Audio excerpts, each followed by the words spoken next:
प्रिय विद्यार्थियों, आज हम केस नली में दरों के प्रवाह की दर ज्ञात करने के लिए पवाजिया सूत्र डराइव करने जा रहे हैं। दरों के प्रवाह की दर से हमारा तात्पर्य केस नली में एकांक समय में प्रवाहित दरों के आयतन से है। जैसा कि आप चित्र में देख रहे हैं, हमने एक केस नली ली है जिसकी त्रिज्या स्मॉल r है, जिसके सिरे A पर दाब P1 तथा सिरे B पर दाब P2 है। हमने P1 का मान P2 से अधिक लिया है। केस नली की लंबाई स्मॉल l है। हमने जो केस नली में दरों माना है उसका श्यानता गुणांक ईटा है।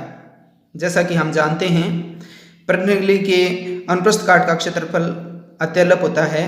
हमने केस नली में दरों के प्रवाह को बहुत धीमा माना है ताकि हम दरों के प्रवाह को धारा रेखीय मान सकें। दरों के प्रवाह को हम परतों के रूप में मान सकते हैं।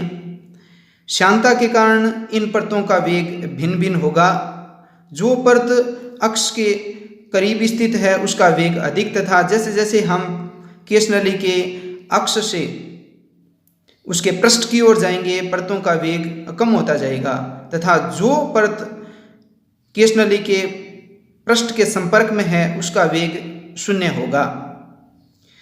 सूत्र को डराइव करने के लिए यहाँ हम कुछ अजम्पशंस मान रहे हैं जो इस प्रकार हैं। सबसे पहला अजम्पशन है केस नली में दरों का प्रवाह धारा रेखीय है। दूसरा, दरों का प्रवाह परतों के रूप में माना जा सकता है एवं केस नली के संपर्क में जो परत है उसका वेग 0 है। केस नली का अनुप्रस्थ काट का क्षेत्रफल एक समान है, जिसके कारण दरों की परतों का वेग केस नली की अक्ष के समांतर है। केस नली अक्षैतिज तल में है, जिससे गुरुत्वीय बल दरों प्रवाह के लंबवत होने के कारण कोई कार्य नहीं करता। जैसा कि हमने माना है दाब P1 का मान P2 की अपेक्षा अधिक है। इस दाबांतर के कारण केस नली के दरों पर एक बल कार्य करेगा जिसकी दिशा A से B की ओर है। इसके कारण केस नली में दरों A से B की ओर प्रवाहित होगा। आइए अब हम एक दरों के काल्पनिक बेलन जिसकी त्रिज्या x है पर विचार करते हैं। इस बेलन पर श्यानता के कारण दरों के प्रवाह की विपरीत दिशा में एक ड्रैगिंग फोर्स कार्य करेगा।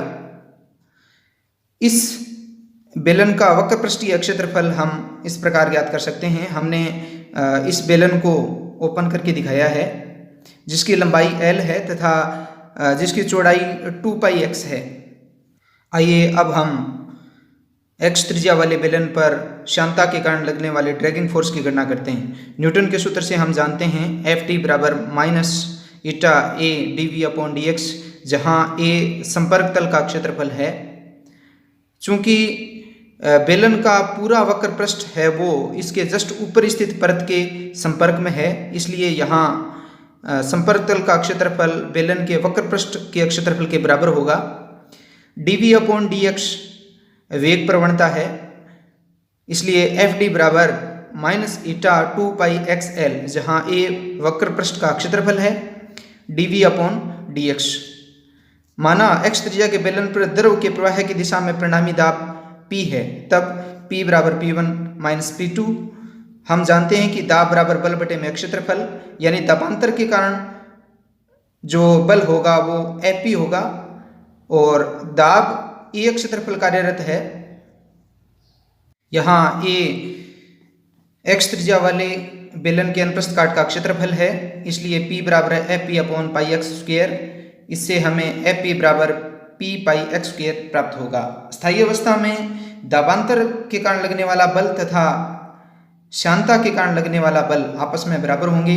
श्यानता के कारण लगने वाला बल हमने देखा Fd बराबर माइनस ईटा 2πxl dv/dx। यहाँ माइनस चिन्ह दरों के प्रवाह के विपरीत दिशा में बल लगने के कारण है। यहाँ हम दिशा को इग्नोर करते हुए बल का मान लिखेंगे ईटा 2πxl dv/dx तथा दाबांतर के कारण बल है p/x²। इससे हमें dv/dx p/2 ईटा l इंटू x प्राप्त होगा, जिससे dv बराबर हो जाएगा p2 ईटा l x dx। अब हम वेग तथा x की सीमा ज्ञात करने के लिए पुनः चित्र पर विचार करते हैं।